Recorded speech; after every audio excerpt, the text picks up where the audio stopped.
It's 10 minutes before 8 here on the program as we continue to look at the life and times of the late Ahmed Kathrada, unfortunately passing during the early hours of this morning. We're still waiting for the funeral arrangements to be announced. There's a meeting currently taking place between religious leaders to decide exactly how it's going to happen.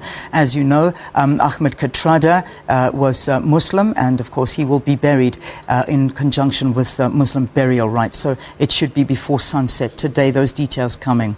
There was one point in the interview that Palesa was having with Judge L.B. Sachs where he spoke about how Ahmed Kathrada addressed the nation and the world at Nelson Mandela's funeral. And there was one part that came out of it. And I think as much as he spoke about his friend in this manner at his funeral, I almost feel we can speak about him in this manner. It was one line that I'll just quote for you here. While he was standing up, and I think it was one of the most emotional speakers at the funeral, he said, "Mandela, while we may be drowned in sorrow and grief, we salute you as a fighter for freedom to the end. Farewell, my elder brother, my mentor, my leader. With all the energy and determination at our command, we pledge to join the people of South Africa and of the world to perpetuate the ideals and values for which you have devoted your life." Those were the words that Ahmed Kathrada spoke of his friend Nelson Mandela. And I think today, on this day, we speak those words to Ahmed Kathrada. All right, we do know that Ahmed Kathrada spent 18 years of his imprisonment on Robben Island. After his release, he stayed involved in the activities around the prison when it became a museum. He also served as the head of Ex-Political Prisoners Committee, the chairman of Robben Island Museum, and is also the chairperson of the Robben Island Museum Council. So throughout the years, he led many tours and delegations to the island, including heads of state, celebrities, ordinary South Africans, and many of them children. He continued to tell the story of his and other political prisoners' time on the island, and he has visited the island over 300 times since his release. The montage we'll look at now starts at the turn of the century in 1999, when former political prisoner, including former President Dr. Nelson Mandela and Kathrada, of course, his lifelong friend, visited the island to usher in the new millennium.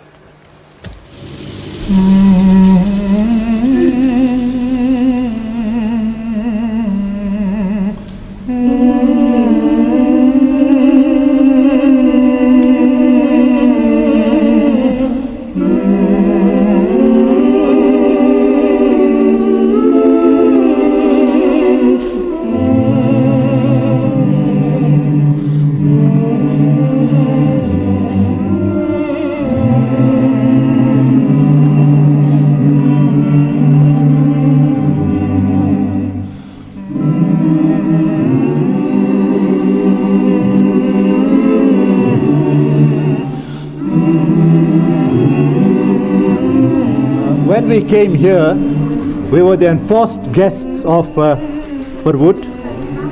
Then we were the enforced guests of Foster, then Botha, then de Klerk.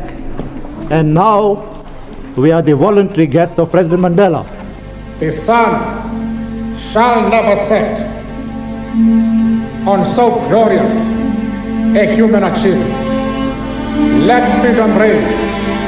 God bless Africa.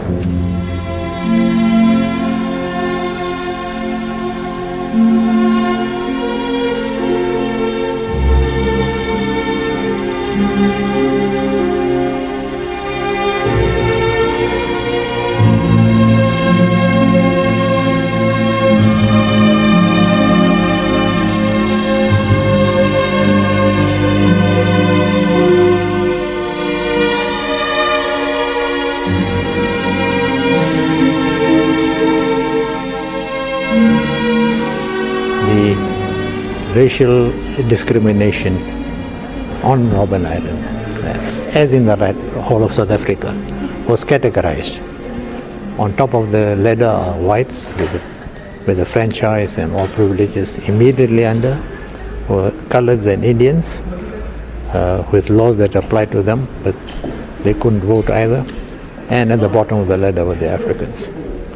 So I explained in detail how this discrimination worked in prison. For instance, just one example, or two examples. Mr. Mandela and African prisoners, when we landed there, had to wear short trousers. I was given long trousers because I'm an Indian.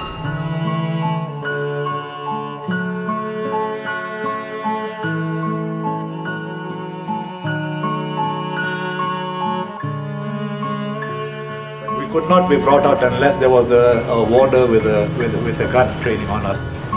And they, after being locked up, they used to bring warders from other prisons just to have a look at these people through the window.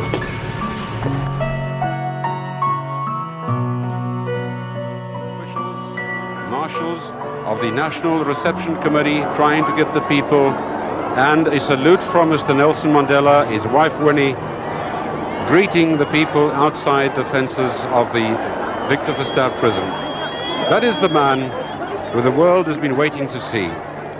Now that we have won the struggle for democracy, the importance of Robben Island continues. It's a continuous thing. It was important in the past, it remains important in the future, because it does symbolize the victory of the forces of democracy over injustice. And it follows logically on the solidarity that the international community showed towards not only prisoners of Robben Island, but through Robben Island, their solidarity with the struggle of all the people of South Africa.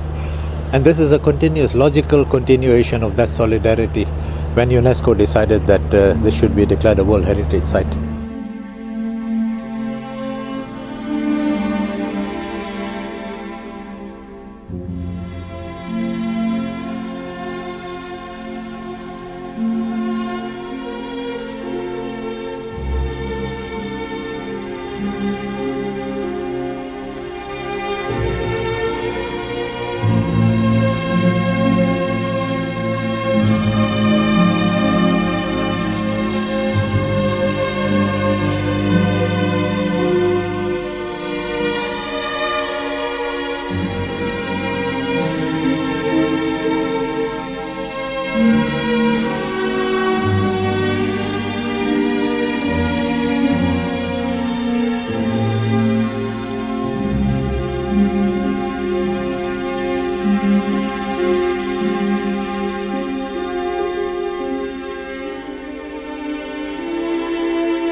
With freedom comes responsibility, particularly among young people. Responsibility to themselves, to their parents, to their country. The responsibility is today all avenues that were closed to them before are open. Our country needs expertise, skills in every direction. And today institutions that were closed to us before are open. So our wish is to take full advantage of everything that was closed before, so that you can serve, repeat, yourselves, your parents, and your country.